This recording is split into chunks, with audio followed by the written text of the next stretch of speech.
With the addition of a tall wide receiver in the fourth round of the 2020 NFL Draft, Coach McDermott can no longer compare his wide receiving core to a bunch of Smurfs.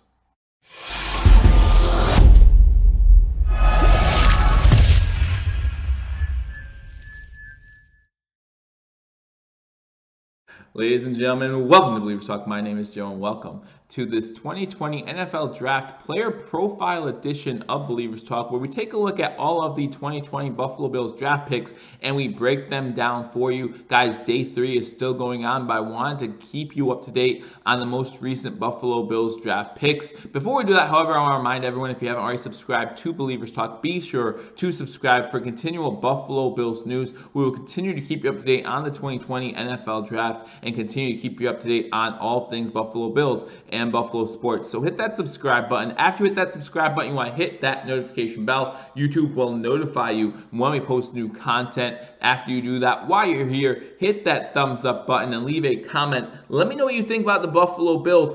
Fourth round draft pick, Gabriel Davis, wide receiver out of UCF. We knew that the Buffalo Bills were at some point going to address size at that wide receiver position, whether it was going to be in the NFL draft, whether they were going to pick up a free agent wide receiver to add size. We knew that they needed some taller wide receivers, some receivers at above 6 foot tall, right? And that's what they get here with Gabriel Davis. Gabriel Davis is listed at 6'2", 216 pounds, so a pretty big wide receiver, and that benefits him in more than one way, as we'll talk about when we go to the pros of picking up a Gabriel Davis here in the fourth round. So like I said, the Bills take pick 128 and they pick up Gabriel Davis, wide receiver out of UCF. Started playing football. His high school career was in Sanford, Florida, so he spent most of his time playing football in Florida, if you consider his high school career at Sanford, Florida. Then he went to UCF, University of Central Florida, to play college ball.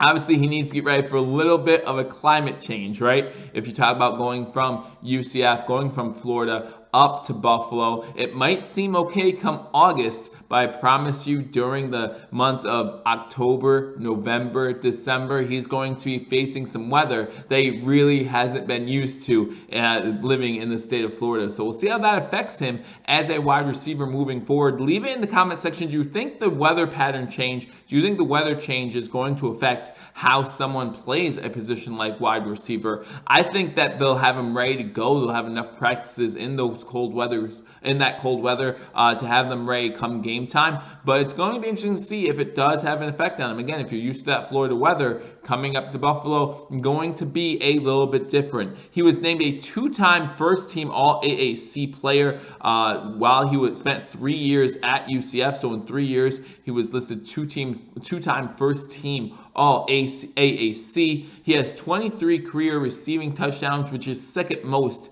in UCF school history, and he just set a school record for most receiving yards in a season in 2019 when he had 1,241 receiving yards. Now, when you hear those stats, some of you, like I did, might be asking yourselves, well, okay, but who were some previous wide receivers at UCF? And there are some names that have made it into the NFL, and there are some names that I know that you have heard of when it comes to playing in the NFL. But even if you haven't heard of them, they've had some two-time Super Bowl champions at the wide receiver position come into the NFL. Other players along those lines, some older players that some of you might not have heard of. So definitely check out some of the wide receiving group that the UCF has brought into the NFL. It's a good group of guys. The two that I listed, the two most notable in my eyes, were one, Brandon Marshall. Brandon Marshall is a 6-time Pro Bowler in the NFL. Not sure if he's still playing or if he's still listed as a free agent. I know he was a free agent coming into this year. Obviously, most people remember Brandon Marshall for his time at Denver with Peyton Manning.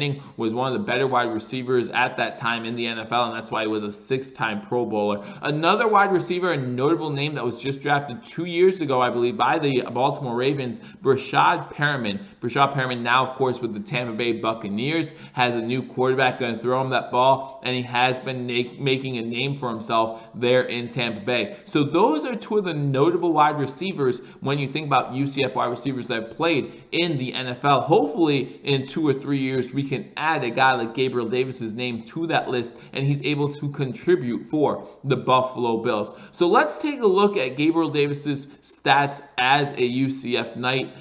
He started in 2017, his freshman season, started all 13 games for the UCF Knights, and in those 13 games, 27 receptions, 391 yards, and 4 touchdowns. Now, you have to remember, his freshman season, he was beside Rashad Perriman for most of that, so Perriman obviously may have taken some of those receptions away from him, but definitely still some good numbers for a freshman coming in your first year, putting up 27 receptions, 391 yards, and 4 touchdowns. Definitely made a big jump in 2018. In 2018, again, started all the games except for one, I believe, for UCF that season. 53 receptions for Gabriel Davis that season, 815 yards, and 7 touchdowns. Of course, nothing could touch him. His third season in the league, his junior season in the AAC, his second time that he was listed as a first-team All-ACC player. He had 72 receptions, so you see the continued increase in his production, 1,241 yards and 12 touchdowns. So pretty good career. Like I said, second all-time in UCF history as far as TD receptions in a career with 23. So great career at UCF, and hopefully he can replicate those numbers coming into Buffalo, make himself a presence for the Buffalo Bills, standing at 6'2". Again, the only guy that's that size on the Buffalo Bills wide receiver core currently is Duke Williams, right? So now we got 2 receivers at 6'2". Coach McDermott can no longer say his wide receiver core is a bunch of Smurfs, because you are getting a little bit taller at that position. Could be a good red zone threat. As we talked about some of Gabriel Davis's pros, one of his pros is he's able to go up and get the ball at the top of his jump, right at the highest point. And that's very important when it comes to those goal line type situations, those fade routes, some of those things that you want the wide receiver to go up and catch it at its higher point. And it's also hard for smaller cornerbacks to defend something like that, right? If you're a smaller cornerback, if you could jump the same height as a Gabriel Davis, who has a 35-inch vertical, then you're still about 1 to 2 feet below Gabriel Davis when he goes up and catches the ball. So again, big size, but 6'2", 216 pounds, knows how to go up and get it, has good body control while in the air. You watch some of his highlight film at UCF, you see him when he's up in the air, he's able to keep control of his body, able to tap his feet in when he's close to the sideline, make sure you, at least in college, get 1 foot down. Hopefully he realizes in the NFL he can both feet down, and he's able to use that to his advantage. Again, that big frame, able to box out some of those smaller cornerbacks in the league. Another one of his pros, this comes with the size as well. At 6'2", 216 pounds, you better believe he's a good blocking wide receiver. Something that Buffalo Bills fans, I think, like more, that give credit to wide receivers more than other fan bases. And it's a small thing that wide receivers really don't get enough credit for. Listen, there are wide receivers in this league today, and they've gone back a long ways. When they know it's a running play, they pretty much give up on the play. They jog their routes. We saw with Kelvin Benjamin when he came to Buffalo, when he would give up on a play. You don't get that from a Gabriel Davis. You get a hardworking guy who knows that his block might help seal out the running back and give him the edge, or his block on the cornerback might help the running back continue to run free when he gets to that second or third level after the Buffalo Bills offensive line creates holes for him in the future. So you gotta love a wide receiver that can block well when it comes to blocking in the run game, or blocking as after a receiver catches the ball at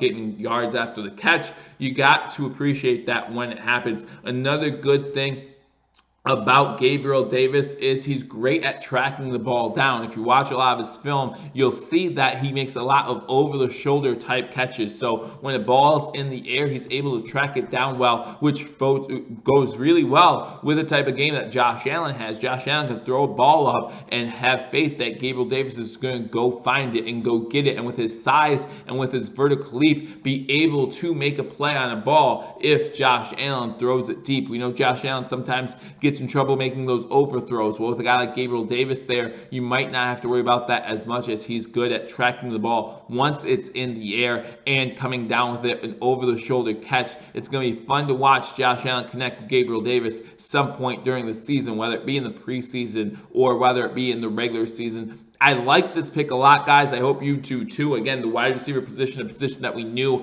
the Buffalo Bills needed to address, needed to get taller. We know that we pretty much addressed wide receiver in the first round, right? We traded our first round pick in Stephon Diggs, and now here in the fourth round, we had a little bit of size, 6'2", 216 pounds. Let's take a look at Gabriel Davis's combine numbers. I've done that for the first 2 draft picks, so we'll do it here as well. At the NFL Combine, Gabriel Davis ran a 4.5440, a little bit above the NFL average at the wide receiver position. The average for wide receiver in the NFL at the NFL Combine is 4.49. But when you add his size to that, 6'2", 216 pounds, you know that he's not going to be the fastest guy in the field, and we don't need that. We have guys on the team already, like a Stephon Diggs, like a Cole Beasley, like a John Brown, who can create separation because of their speed, right? One knock on Gabriel Davis is he's not great at creating separation before the ball is thrown his way. One thing he is good at is he's good at creating separation while the ball's in the air. Now, we know that he doesn't need to push off as much, but he's able to get around the corner, again, maybe box him out to be able to come down with the reception. So even though he doesn't have that great breakaway speed, that separation speed that you sometimes like to see out of a wide receiver, he has that separation ability after the ball is thrown in the air. He also, like I said, still has that size. And when you're looking at Brandon Beane and this Buffalo Bills front office, they really did a good job drafting for the Buffalo Bills needs, right? There are some pretty good wide receivers still on the draft board here on day 3. We've talked at length, everyone's talked at length about the depth of this wide receiving group in the 2020 NFL draft. This guy, Gabriel Davis, is a guy in normal drafts that would have definitely gone round 3, maybe late round 2 in the normal depth of an NFL wide receiver class. But in this class, there was just too much talent up top, so he drops to day 3. Really benefits the Bills. You want to talk about good value? The Buffalo Bills have hit on good value every single pick so far in the NFL draft. You talk about round 2, getting Epineza, great value there. You talk about round 3, getting Zach Moss, really good value there. And now round 4, getting a tall wide receiver to help out your wide receiving core at 6'2", 216 pounds. Gabriel Davis adds great value and great size to this Buffalo Bills wide receiving core. I'm sure Josh Allen is happy about this pick. I think that Gabriel Davis and Duke Williams are going to be in a fight for one of those last wide receiver position spots. I've said it on this channel before, and I'll say it here on this video. It's going to be really hard for those mediocre wide receivers to make this roster, right? You talk about the 3 top guys, we know who they're going to be.